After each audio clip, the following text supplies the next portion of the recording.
ಅಮೃತ ಸಾರ ಗುರುಗಳ ಕರುಣದಿಂದ ಪನಿತು ಪೇಳುವೆ ಪರಮ ಭಗವದ್ಭಕ್ತರಿದನಾದರದಿ ಕೇಳುವುದು. ಕಡು ಕರುಣಿ ನೀನೆಂದರಿದು ಹೇರೊಡಲ ನಮಿಸುವೆ ನಿನ್ನಡಿಗೆ ಬೆಂಬಿಡದೆ ಪಾಲಿಸು ಪರಮ ಕರುಣಾ ಸಿಂಧು ಎಂದೆಂದು. ನಡು ನಡುವೆ ಬರುತ್ತಿಪ್ಪ ವಿಘ್ನವ ತಡೆದು ಭಗವನ್ ನಾಮ ಕೀರ್ತನೆ ನುಡಿದು ನುಡಿಸೆನ್ನಿಂದ ಪ್ರತಿ ದಿವಸದಲ್ಲಿ ಮರೆಯದಲೇ. ಸರ್ವೇಶ ಹರಿ ವಿಶ್ವವೆಲ್ಲ ಪುಸಿ ಎಂಬ ದುರ್ವಾದಿಗಳ ಮತವ ನೆರೆ ಖಂಡಿಸೆ. ಸರ್ವೇಶ ಹರಿ ವಿಶ್ವ ಸತ್ಯವೆಂದರು ಹಿದ ಶರ್ವಾದಿ ಗೀರ್ವಾಣ ಸಂತತಿಯಲೇ. ಶ್ರೀಮದಾಚಾರ್ಯರ ಚರಿತ್ರೆಯನ್ನು ನೋಡ್ತಾ ಇದ್ದೆ.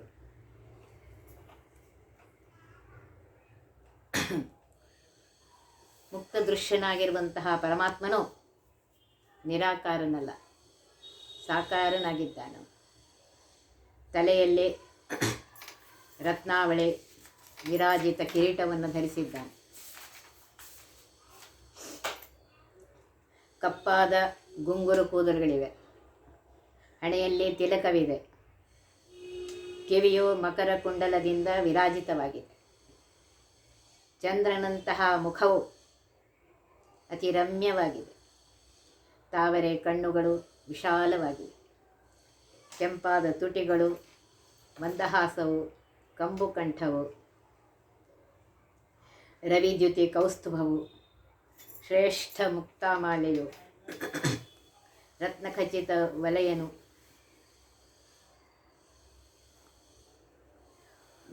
ರತ್ನಖಚಿತ ವಲಯ ನೂಪುರ ಅಂಗುಲಿಯಕ ಹಾಗೂ ಭುಜಕೀರ್ತಿಗಳು, ಶಂಖ ಚಕ್ರ ಗದಾ ಪದ್ಮಗಳಿಂದ ಭೂಷಿತ ಪರಿಪುಷ್ಟ ಭುಜಗಳು, ಕೆಂಪು ವರ್ಣದ ಅಂಗೈಗಳು, ಪರಿಪುಷ್ಟ ಹೆಗಲುಗಳು, ಲಕ್ಷ್ಮೀ ವಿರಾಜಿತ ಎದೆಯು, ಚತುರ್ದಶ ಭುವನಾಧಾರಕ ಹೊಟ್ಟೆಯು, ಪದ್ಮನಾಭಿಯು, ಸುವರ್ಣವರ್ಣ ಪಿತಾಂಬರವು, ಗಜಹಸ್ತಮಿತ ತೊಡೆಗಳು, ಮನೋಹರ ಜಾನುಗಳು, ಕಾಲ್ಗೆಜ್ಜೆಗಳು, ಹವಳದ ಕಾಂತಿಯುತ ಬೆರಳು ಸಹಿತ ಪಾದಪದ್ಮಗಳು, ಧ್ವಜ ವಜ್ರ ಅಂಕುಶಾದಿ ಚಿಹ್ನಿತ ಅಂಗಾಲುಗಳು ಭಗವಂತನ ಪರಮ ಸೌಂದರ್ಯವನ್ನು ಅಭಿವ್ಯಕ್ತಗೊಳಿಸುತ್ತವೆ. ಶ್ರೀಮನ್ನಾರಾಯಣನು ಜ್ಞಾನಾನಂದ ಪರಿಪೂರ್ಣನಾಗಿದ್ದಾನೆ. ಅವನ ಗುಣ, ಶರೀರ ಹಾಗೂ ಅವಯವಗಳಲ್ಲಿ ಪರಸ್ಪರ ಭಿನ್ನತೆಗಳು ಇಲ್ಲ. ಸ್ವಲ್ಪವೂ ದೋಷವಿಲ್ಲ. ಸಕಲ ಮುಕ್ತರಲ್ಲಿ ಉಪಾಸನಾ ತಾರತಮ್ಯವಿದ್ದುದರಿಂದ ಮುಕ್ತರು ತಮ್ಮ ಯೋಗ್ಯತಾನುಸಾರ ಭಗವದ್ರೂಪವನ್ನು ಕಾಣುವರು. ಶ್ರೀಹರಿಯು ರವಿಯಂತೆ, ಮುಕ್ತಾಮಣಿಯಂತೆ, ಪದ್ಮರಾಗ ಪಚ್ಚ ಇತ್ಯಾದಿ ರತ್ನಗಳಂತೆ ಹೀಗೆ ಅನಂತ ರೂಪಗಳಿಂದ ಮುಕ್ತರನ್ನು ಸಂತೋಷಪಡಿಸ್ತಾನೆ. ಇವನ ರೂಪಗಳು ಅದ್ಭುತ, ಆಶ್ಚರ್ಯ, ಅಪರಿಮಿತ ಸುಂದರ, ಆನಂದದಾಯಕಗಳಾಗಿದೆ. ಇನ್ನು ಪರಮಾತ್ಮನ ಸ್ವಭಾವ. ಮುಕ್ತರು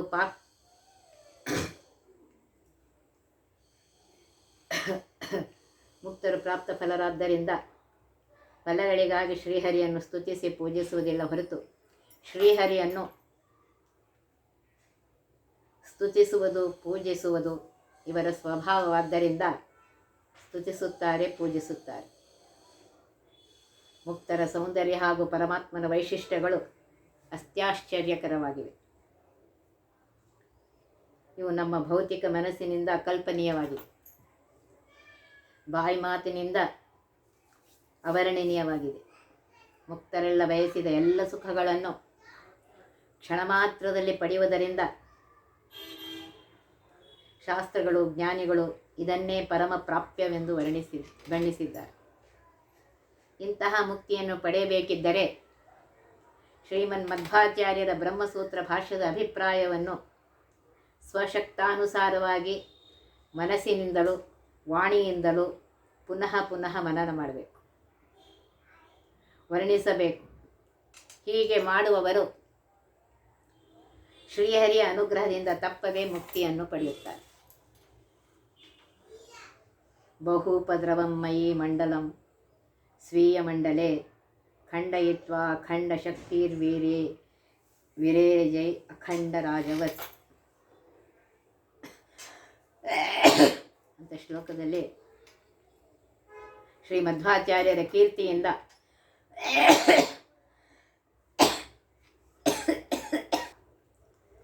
ಈ ರೀತಿಯಾಗಿದೆ. ಶ್ರೀ ಮಧ್ವಾಚಾರ್ಯರ ಕೀರ್ತಿಯಿಂದ ಹೊಟ್ಟೆ ಕಿಚ್ಚಿಗೊಳಗಾದ ಮಾಯಾವಾದಿಗಳು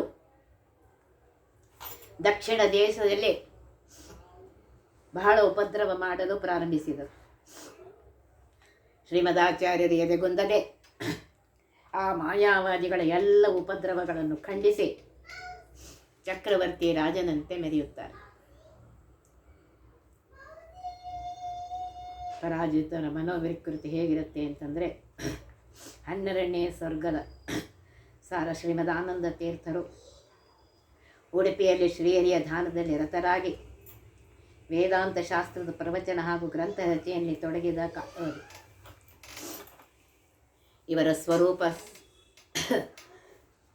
ಇವರ ರೂಪ ಸೌಮ್ಯವಾಗಿದ್ದರೂ ಮಾಯಾವಾದ, ಮಿಥ್ಯಾವಾದ, ದುರಭಿಮಾನದಿಂದ ಸೊಕ್ಕಿದ ಮದಮತ್ತ ಆನೆಯಂತಿರುವ ಪರವಾದಿಗಳಿಗೆ ಇವರು ಸಿಂಹದಂತೆ ಕಾಣ್ತಾ ಇದ್ರು.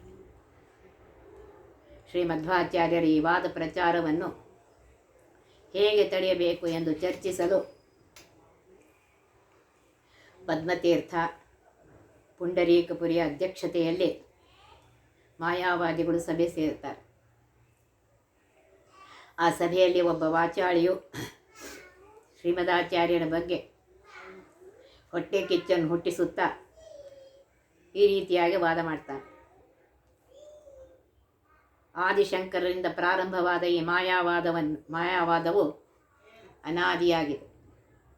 ಬಹು ರಹಸ್ಯಾತ್ಮಕವಾದುದರಿಂದ ಸಾಮಾನ್ಯರಿಗೆ ಅಸಂಗತವೆಂದು ಅನ್ನಿಸುವುದು. ಈ ತತ್ವದಲ್ಲಿ ಬ್ರಹ್ಮ ಒಂದೇ ಅದ್ವಿತೀಯ ತತ್ವ. ಈ ತತ್ವವನ್ನು ವರ್ಣಿಸಲು ಸಾಧ್ಯವಿಲ್ಲವೆಂದು ವೇದಗಳು ಹೇಳುವು. ಸ್ತ್ರೀ ಪುರುಷ ಚತುರ್ವರ್ಣಾದಿಗಳಿಂದ ಪ್ರತ್ಯಕ್ಷವಾಗಿ ಭಿನ್ನ ಕಾಣುವ ಈ ಜಗತ್ತು ಭೇದ ಸಹಿತವಾಗಿದ್ದರೆ ಅದನ್ನು ತಿಳಿಸಲು ವೇದಾದಿ ಆಗಮಗಳು ಬೇಕಾಗಿರಲಿಲ್ಲ. ಆಗಮಗಳು ನಮಗೆ ಅಪ್ರತ್ಯಕ್ಷವಾದ ಅತೀಂದ್ರಿಯವಾದ ವಿಷಯಗಳನ್ನು ತಿಳಿಸಿದರೆ ಮಾತ್ರ ಅವುಗಳ ಸಾರ್ಥಕತೆ ಇದೆ. ಇದನ್ನು ಅರಿತ ಶ್ರೀ ಶಂಕರಾಚಾರ್ಯರು ಪ್ರತ್ಯಕ್ಷ ಸಿದ್ಧವಾದ ಜೀವ ಬ್ರಹ್ಮ ಭೇದವು ಸರಿಯಲ್ಲ, ಆಗಮ ಸಿದ್ಧವಾದ ಜೀವ ಬ್ರಹ್ಮೈಕ್ಯವೇ ಸರಿಯಾದುದು ಎಂದು ಸಾಧಿಸಿದರು. ಆಚಾರ್ಯ ಶಂಕರರು ಪ್ರತ್ಯಕ್ಷ ಕಾಣುವ ಈ ಜಗತ್ತನ್ನು ಸುಳ್ಳು ಎಂದು ಹೇಳುವುದಿಲ್ಲ, ಇದು ವ್ಯಾವಹಾರಿಕ ಸತ್ಯವೆಂದು ಹೇಳಿದ್ದಾರೆ. ನಿಜವಾದ ಜ್ಞಾನವಾದ ಮೇಲೆ ಸುಟ್ಟ ಬಟ್ಟೆಯಂತೆ ಸತ್ಯವಾಗಿ ಕಾಣುವ ಈ ಜಗತ್ತು ಕೇವಲ ಭ್ರಮೆ ಎಂಬ ಜ್ಞಾನವಾಗುವುದು. ಆಗ ಬ್ರಹ್ಮ ಒಂದೇ ಪಾರಮಾರ್ಥಿಕ ಸತ್ಯವೆಂದು ಜ್ಞಾತವಾಗಿ ಎಲ್ಲವೂ ಬ್ರಹ್ಮವೆಂಬ ಅನುಭವ ಬಂದು ಭೇದಜ್ಞಾನವು ಪೂರ್ತಿಯಾಗಿ ಮಾಯವಾಗುವುದು. ಜ್ಞಾನಿ ಶ್ರೇಷ್ಠರಾದ ಪದ್ಮತೀರ್ಥರೇ ಉತ್ತಮ ಜ್ಞಾನಿಗಳು ನೈರ್ಗುಣ್ಯ ಮುಕ್ತಿಯನ್ನು ಪಡೆದಿದ್ದಾರೆ. ಹೀಗಿದ್ದರೂ ಈಗ ಈ ಮತಕ್ಕೆ ಸಂಕಟ ಬಂದಿದೆ. ಈಗ ನೀವೇ ನಮ್ಮ ರಕ್ಷಕರು. ಮಾಯಾವಾದವೆಂಬ ದಟ್ಟಡಿಯಲ್ಲಿ ಪ್ರವೇಶಿಸಲು ಪ್ರಯತ್ನಿಸಿದ ಮೀಮಾಂಸಕರಾದ ಪ್ರಭಾಕರ ಭಟ್ಟ, ಕುಮಾರಿಲ ಭಟ್ಟರು ಹಾಗೂ ಬೌದ್ಧರು ವಿಫಲರಾದರು. ಆದರೆ ಶ್ರೀಮದಾಚಾರ್ಯರ ತತ್ವವಾದವೆಂಬ ಅಗ್ನಿಯ ನಾಲಿಗೆಯು ಈ ಕಾಡಿನಲ್ಲಿ ದಾವಾಗ್ನಿಯಂತೆ ವ್ಯಾಪಿಸ್ತಾ ಇದೆ. ಇದನ್ನು ಉಪೇಕ್ಷಿಸುವುದು ಸರಿಯಲ್ಲ. ನೀವು ಮಧ್ವರನ್ನು ತಡೆಯುತ್ತೇನೆಂದು ಪ್ರತಿಜ್ಞೆ ಮಾಡಿಯೂ ಸಫಲರಾಗಲಿಲ್ಲ. ನಿಜವಾಗಿಯೂ ನಾವು ಭಾಗ್ಯಹೀನರು. ಈಗ ಮಧ್ವರು ನಮ್ಮ ಸೀಮೆಯ ಅಂಚಿಗೆ ಬಂದು ಮುಟ್ಟಿದ್ದಾರೆ. ಮಧ್ವರು ಪ್ರತಿವಾದಿಯ ಆಕ್ಷೇಪಗಳನ್ನು ಸುಲಭವಾಗಿ ನಿರಾಕರಿಸಿ ಅವನು ಉತ್ತರಿಸಲಾಗದ ಯುಕ್ತಿಯನ್ನು ನಿರೂಪಿಸಿ ಅವನನ್ನು ಲಜ್ಜಿತನನ್ನಾಗಿ ಮಾಡುವುದು. ನಮ್ಮ ಮಾಯಾವಾದವು ಅವರ ಖಂಡನೆಯ ಮುಖ್ಯ ವಿಷಯವಾಗಿದೆ. ನಮ್ಮ ಆದಿಶಂಕರರ 1.25 ಲಕ್ಷ ಶಾಸ್ತ್ರ ಗ್ರಂಥವನ್ನು ಒಂದೇ ವಾಕ್ಯದಲ್ಲಿ ಖಂಡಿಸುತ್ತಿರುವರಂತೆ. ಜನರು ಅವರನ್ನು ನೋಡಿ ಇವರು ವೇದವ್ಯಾಸರು ಅಥವಾ ಮೂರ್ತಿವೆತ್ತ ವೇದ ಪುರುಷನು, ಇವರು ಹೇಳುವುದೇ ಪರಮ ಪ್ರಮಾಣ, ಇವರು ಬರೆದು ಸುಲಭ ವೇದ್ಯವಾದ ಬ್ರಹ್ಮಸೂತ್ರ ಭಾಷ್ಯವು ಪ್ರಬಲ ಪ್ರಮಾಣಗಳಿಂದ ಪರಿಪೂರ್ಣವಾಗಿದೆ ಎಂದೆಲ್ಲ ಹೇಳುತ್ತಿರುವುದನ್ನು ಕೇಳಿದರೆ ಹೊಟ್ಟೆಯಲ್ಲಿ ಅವಲಕ್ಕಿ ಕಲಸಿದಂತಾಗುತ್ತದೆ. ಸಹಿಸಲಾರದಷ್ಟು ನಾಚಿಕೆಯಾಗುತ್ತದೆ. ಶಂಖಚಕ್ರಾದಿ ವೈಷ್ಣವ ಚಿಹ್ನೆಗಳನ್ನು ಧರಿಸಿದ ಮಧ್ವ ಶಿಷ್ಯರು ಎಲ್ಲ ಕಡೆಯಲ್ಲಿ ವ್ಯಾಪಿಸಿದ್ದಾರೆ. ಅವರು ಮಾಯಾವಾದಿಗಳ ಮನಸ್ಸನ್ನು ಆಕರ್ಷಿಸಿದಂತೆ ಬೇಗನೆ ಉಪಾಯ ಯೋಜನೆಯನ್ನು ಮಾಡಿರಿ. ಆಕರ್ಷಿಸದಂತೆ ಬೇಗನೆ ಉಪಾಯ ಯೋಜನೆಯನ್ನು ಮಾಡಿ ಜೋರಾದ ಮಳೆಯು ಹಂಸಗಳ ಋತವನ್ನು ತಡೆಯುವಂತೆ ಈ ಮಧ್ವರ ವಾಗ್ಝರಿಯು ನಮ್ಮ ಮುಖಗಳನ್ನು ಬಂದು ಮಾಡಿ ಆಗಮದ ಸಹಾಯವುಳ್ಳ ಅನುಮಾನಗಳಿಂದ ನಮ್ಮ ಅನುಮಾನಗಳು ಧೂಳಿಪಟವಾಗಿ ಗುಣವೈಶಿಷ್ಟ್ಯ ಬ್ರಹ್ಮಜ್ಞಾನವೇ ಎಲ್ಲ ಕಡೆಯಲ್ಲಿ ಪ್ರಚರಿತವಾಗ್ತಾ ಇದೆ.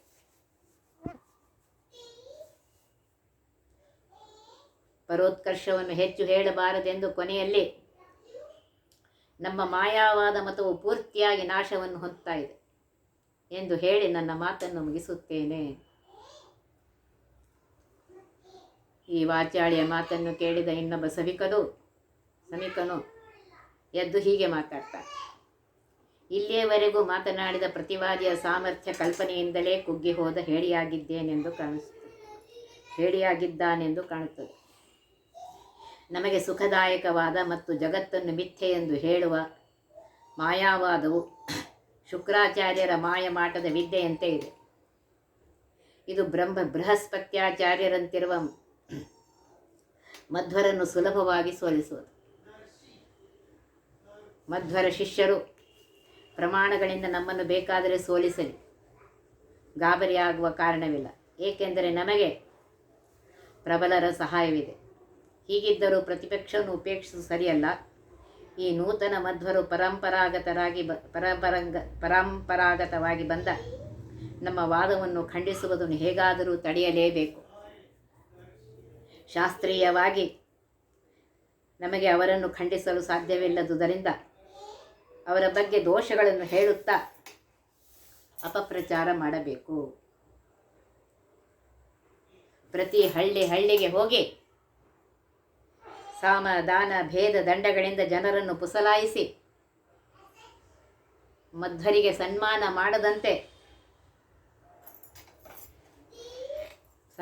ಮಾಡದಂತೆಯೂ ಅವಮಾನ ಮಾಡುವಂತೆಯೂ ಪ್ರೇರಿಸಬೇಕು. ಹೀಗಿದ್ದರೂ ಮಾಧ್ವರು ಆ ಹಳ್ಳಿಗಳಿಗೆ ಪ್ರವೇಶಿಸಿದರೆ ಅವರ ದಂಡವನ್ನು ಕಸಿದುಕೊಂಡು ಮುರಿದು ಅವರನ್ನು ಹೊಡೆದು ಓಡಿಸಬೇಕು. ಆ ಸಭೆಯಲ್ಲೇ ಮಾಧ್ವರನ್ನು ವಿರೋಧಿಸುವ ಮೇಲಿನ ನೀತಿಯ ಸರ್ವಾನುಮತದಿಂದ ಸ್ವೀಕೃತವಾಯಿತು.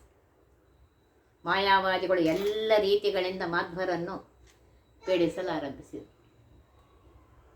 ಉಡುಪಿಯಲ್ಲಿ ಸೇರಿದ ಮಾಯಾವಾದಿಗಳು ವಾದದಲ್ಲೇ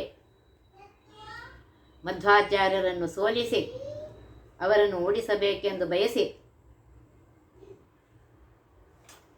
ಅವರ ಜೊತೆಯಲ್ಲಿ ವಾದ ಮಾಡಲು ಪುಂಡರೀಕಪುರಿ ಎಂಬ ಒಬ್ಬನು ಅಣಿ ಮಾಡಿದರು. ಅವನನ್ನು ಆಚಾರ್ಯರ ವಾಗ್ವೈಭವ ಹೇಗಿತ್ತು ಅಂತಂದರೆ, ನಾಯು ಸಿಂಹವನ್ನು, ಕಾಗೆಯು ಹಂಸವನ್ನು, ನರಿಯು ಹುಲಿಯನ್ನು ಸೋಲಿಸಲು ಸ್ಪರ್ಧಿಸಿದಂತೆ ಈ ಪುಂಡರೀಕಪುರಿಯು ಆಚಾರ್ಯ ಮಧ್ವರ ಜೊತೆಯಲ್ಲಿ ಸ್ಪರ್ಧಿಸಲು ಸಿದ್ಧನಾದ. ಇವನು ಅತಿ ಸಾಮಾನ್ಯನಾಗಿದ್ದರೂ ಶ್ರೀಮಧ್ವರು ಇವನನ್ನು ಉಪೇಕ್ಷಿಸಲಿಲ್ಲ. ಇಬ್ಬರಲ್ಲಿಯೂ ವೇದಗಳ ಆಧಾರದಿಂದ ವಾದವು ಪ್ರಾರಂಭವಾಯಿತು. ಶ್ರೀಮಧ್ವರು ಪುಂಡರೀಕಪುರಿಯ ವಾದವನ್ನು ಸಪ್ರಮಾಣವಾಗಿ ಖಂಡಿಸಿದರು. ಅಲ್ಲಿ ನೆರೆದ ವೇದಜ್ಞರು ಶ್ರೀಮದಾಚಾರ್ಯರಿಗೆ ವೇದ ಪ್ರವಚನ ಮಾಡಿರಿ ಎಂದು ಭಿನ್ನವಿಸಿಕೊಳ್ತಾರೆ. ಅವರ ಭಿನ್ನಹವನ್ನು ಮನ್ನಿಸಿ ಆಚಾರ್ಯರು ಆ ಎಲ್ಲ ವೇದಜ್ಞರ ಎದುರಿನಲ್ಲಿ ಸಸ್ವರವಾಗಿ ವೇದಗಳನ್ನು ಉಚ್ಚರಿಸಿ ಪ್ರಮಾಣ ಪುರಸ್ಸರವಾಗಿ ಅರ್ಥಗಳನ್ನು ವಿವರಿಸುತ್ತಾರೆ. ಉಚ್ಚಾರಣೆ ಅತಿ ಶುದ್ಧವಾಗಿತ್ತು. ಶ್ರೀಹರಿ ಅಂಗಾಂಗಗಳಿಂದ ಜಗವು ಹುಟ್ಟುವಂತೆ ಶ್ರೀಮದಾಚಾರ್ಯರ ಕಂಠ, ತಾಲು, ಮೂರ್ಧ್ನ ಇತ್ಯಾದಿ ಅವಯವಗಳಿಂದ ಸರಿಯಾಗಿ ವರ್ಣಾದಿಗಳು ಉಚ್ಚರಿತವಾಗ್ತಾ ಇತ್ತು. ಶ್ರೀಕೃಷ್ಣನು ಬಾಲಲೀಲೆಗಳನ್ನು ಕ್ರಮವಾಗಿ ತೋರಿಸಿದಂತೆ ಆಚಾರ್ಯರ ವತ್ಸ, ಪಾಕವತಿ, ಪೀಪಲಿಕ, ವತ್ಸಾನುಸಾರಿಣಿ ಇತ್ಯಾದಿ ವೃತ್ತಿಗಳಲ್ಲಿ ಸರಿಯಾಗಿ ಉಚ್ಚರಿಸುತ್ತಾ ಶ್ರೋತೃಗಳನ್ನು ದಿಗ್ಭ್ರಮೆಗೊಳಿಸಿದರು. ದ್ರೌಪದಿಯ ಸಂವರದಲ್ಲಿ ತನ್ನ ನಡಿಗೆ, ಸೌಂದರ್ಯ, ಧ್ವನಿಗಳಿಂದ ಅಲ್ಲಿರುವವರನ್ನು ಮೋಹಗೊಳಿಸಿದಂತೆ ಶ್ರೀ ಆಚಾರ್ಯರು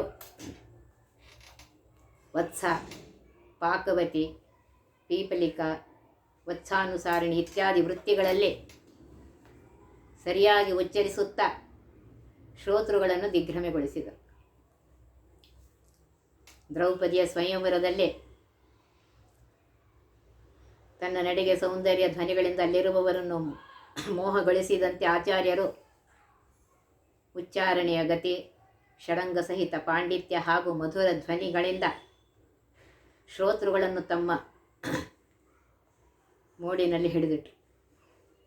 ಗಾಂಭೀರ್ಯ, ಧ್ವನಿಲಾಲಿತ್ಯ ಹಾಗೂ ಶಿಕ್ಷಾ, ವ್ಯಾಕರಣ, ಛಂದ, ನಿರುಕ್ತ, ಜ್ಯೋತಿಷ, ವಿಕಲ್ಪ ಈ ಷಡಂಗಾನುಸಾರಿ ವ್ಯಾಖ್ಯಾನದಿಂದ ದೇವತೆಗಳು ಆಕರ್ಷಿತರಾಗುವಂತೆ ಮಾಡಿದರು. ವೇದಾಭಿಮಾನಿ ಸರಸ್ವತಿ,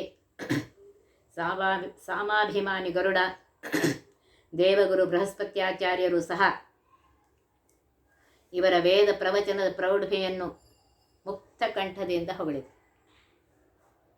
ಎಲ್ಲರೂ ಮಧ್ವಾಚಾರ್ಯರಿಗೆ ಶರಣಾಗತರಾದರು. ಆ ಎಲ್ಲ ಶ್ರೋತೃಗಳು ಪುಂಡರೀಕಪುರಿಯ ಹತ್ತಿರ ಬಂದು ನೀನೂ ಸಹ ವೇದ ವ್ಯಾಖ್ಯಾನ ಮಾಡು ಎಂದರು. ಆಗ ಪಂಡಿತ ಮಾನ್ಯನಾದ ಅವನು ಅಗ್ನಿ ನಾರಾಯಿಮಶ್ನವತ್ ಎಂಬ ಮಂತ್ರವನ್ನು ಅಗ್ನಿ ನಾರಾಯಯಿಂ ಅಶ್ನವತ್ ಎಂದು ಸರಿಯಾಗಿ ಪರಿಚ್ಛೇದ ಮಾಡದೆ ಅಗ್ನಿ ನಾರ ಎಂದು ಏನೇನೋ ಪರಿಚ್ಛೇದ ಮಾಡಿ ಅಪಮಾನಿತನಾಗ್ತಾನೆ. ಇವನು ಹುಲಿ ವೇಷದ ನರಿಯೆಂದು ಸಜ್ಜನರು ನಿಂದಿಸಿ ಓಡಿಸಿದರು. ಅಪಮಾನಿತನಾದ ಪುಂಡರೀಕಪುರಿಯು ಪದ್ಮತೀರ್ಥನೆಂಬುವನಿಂದ ಲಿಕುಚವಂಶದ ಶಂಕರಾಚಾರ್ಯರ ಮನೆಯಲ್ಲಿ ಶ್ರೀ ಮಧ್ವಾಚಾರ್ಯರು ಇಟ್ಟ ಗ್ರಂಥರಾಶಿಯನ್ನು ಅಪಹಾರ ಮಾಡಿಸಿದನು. ಈ ವಿಷಯ ತಿಳಿದು ಆಚಾರ್ಯರು ಪದ್ಮತೀರ್ಥನಿದ್ದಲ್ಲಿಗೆ ಬಂದು ಅವನನ್ನು ವಾದದಲ್ಲಿ ಸೋಲಿಸುವುದಲ್ಲದೆ ಅವನ ಸಹಾಯಕ್ಕೆ ಬಂದ ಪುಂಡರೀಕಪುರಿಯನ್ನೂ ಸೋಲಿಸಿದರು. ನೋಡ್ರಿ ಆಚಾರ ಮಹಿಮೆ ಎಷ್ಟಿದೆ.